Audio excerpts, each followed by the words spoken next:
Hi, fourth grade. You're here now for your reading assignment for our second snow day. We're on page 13 in your packet, A Spy in the American Revolution. Same thing as yesterday. I will read this entire story and I will read all of the questions to you. Your job is going to be to follow along and answer the questions at the end, going back into the story to look for details, making sure that you are using evidence from the story for your short answer and making sure that your finger is following along as I am reading, just like we would in class. So here we go. We're ready to start. A Spy in the American Revolution. Your finger is here on this word, it's. It's too dangerous, William. I can't allow you to do this, Mrs. Summers said. She rubbed her hands together nervously. Ma, I'm 12 years old, and that is old enough. I want to support our soldiers in their fight against the tyrant, King George. I want to help the colonies become independent from Great Britain and its tyranny. William does have spunk, his older sister Mercy said. Remember how he stood up to the redcoats? Thanks to William's bravery, we were able to protect our animals. Mr. Summers spoke up. William is good at navigation and can find his way anywhere, and he learns quickly. People will be able to instruct him on how to help our cause. The family continued discussing the matter through the night. By dawn, Mr. and Mrs. Summers had agreed to let their son spy for the American colonies. They knew he would bring important information to the local leaders of the revolution. William rested for a while. Then he ate a warm meal, hugged his parents, and set off. He soon found the stark British camp. With a confident swagger, he walked boldly into the camp. The soldiers took no notice of him. William made a careful observation of the camp. He estimated that there were several hundred men. He saw cannons everywhere. He noticed that the British had a lot of flour and dried beef. We could use those supplies, he thought. He also listened to the men talking. He overheard one of the captains say that horses were being prepared. The troops were planning to set out that night. Some of the troops had already left. They were going to attack the Patriots. That evening, William stole away from the British camp. A few hours later, he was reporting to the Patriots what he had seen and heard among the British. You're quite brave, boy, one of the colonial soldiers said. Now we know when the enemy plans to attack and how well prepared they are. William went on many other spy missions. At times, the information he brought to the Patriots was extremely important. At other times, it was less helpful. But at the end of every mission, they praised him for his daring and his efforts. When he returned from his final mission, his father told him, "What a wonderful thing you've done for America, son." His father rarely gave compliments, and this remark made William beam.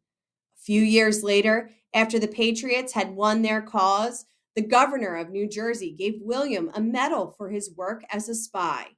Decades later, when William was an old man, he loved telling his grandchildren about the important part he had played in the American Revolution. Question number 1. Why did the governor of New Jersey award a medal to William? A.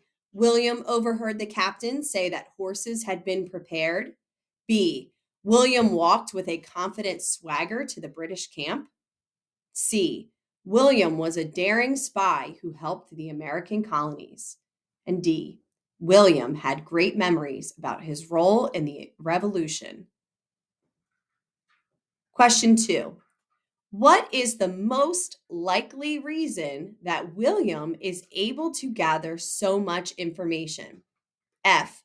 He is lucky and has a lot of help. G. His father taught him how to be a spy. H.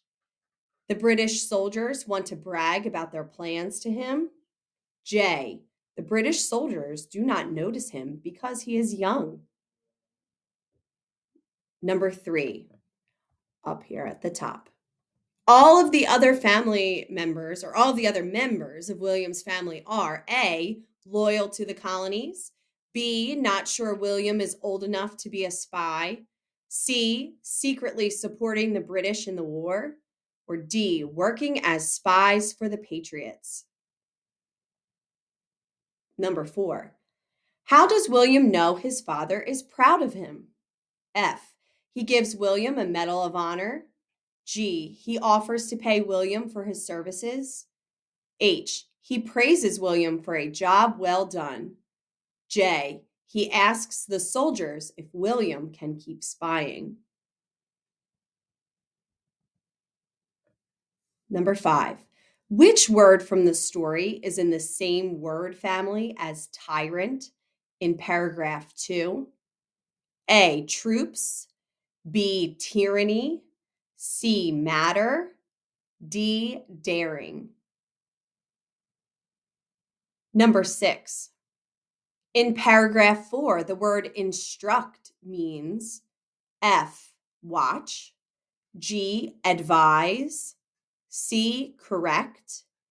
J. Repeat. Number 7. In paragraph 4, the word navigation means A. The process of finding the way. B. A person who finds the way. C. Not able to find the way. Or D. After finding the way. Number 8. Which word is in the same word family as patriots in paragraph 7? F. Praised. G. Patriotism. H. Patrolman. J. Prepared. Anytime you see a question that says in paragraph 2 or 4 or 3 or 7, you should be going back into that paragraph and rereading. Number 9, our short answer question. How can the reader tell that William is proud of his role in the American Revolution? Explain your answer and support it with details from the story. So they're not asking you if William is proud. We know that William is proud. How do we know? What does William do or say that shows the reader he is proud of what he did during that revolution? You need to make sure you're taking examples from the text. You have a restate, you have a closing sentence wrapping up your paragraph with a nice transition. I do not want it to say, this is why William is proud. I do not want that. I want a nice transition. Okay, you're on your own.